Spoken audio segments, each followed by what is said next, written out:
welcome back to my channel. ମୁଁ ଆଜି ଗୋଟେ ନୂଆ ଷ୍ଟୋରି କହିବି। ହଉଛି ବିଲୁଆ ଧରି ପଳେଇଲା। ଗଛ ଉପରେ କୁକୁଡ଼ା ବସିକି କହୁଥିଲା।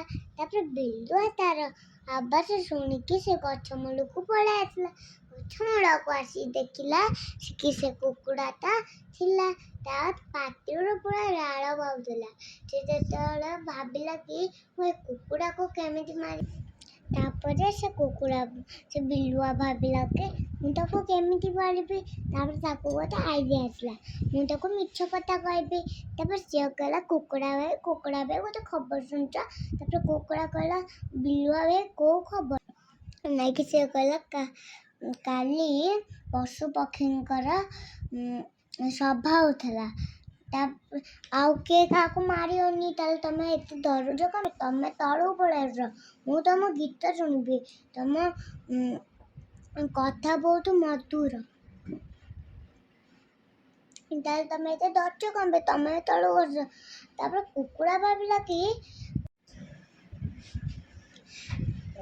ବିଲୁଆ ସତ କହୁଛି ନା ମିଛ କହୁଛି, ତାକୁ ଜାଣିବା ପାଇଁ ସେ ଭାବିଲେ।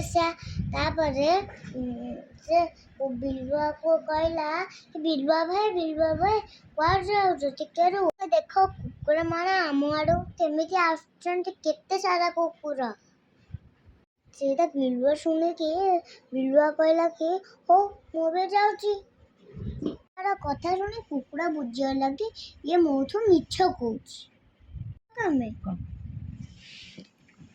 ବିଲୁଆ ଭାଇ ତମେ ଆସୁନ, ଆମେ କୁକୁର ମାନେ ଆସିଲେ ଆମେ ସବୁ ମିଳିମିଶିକି ଗୀତ ଗାଇବା।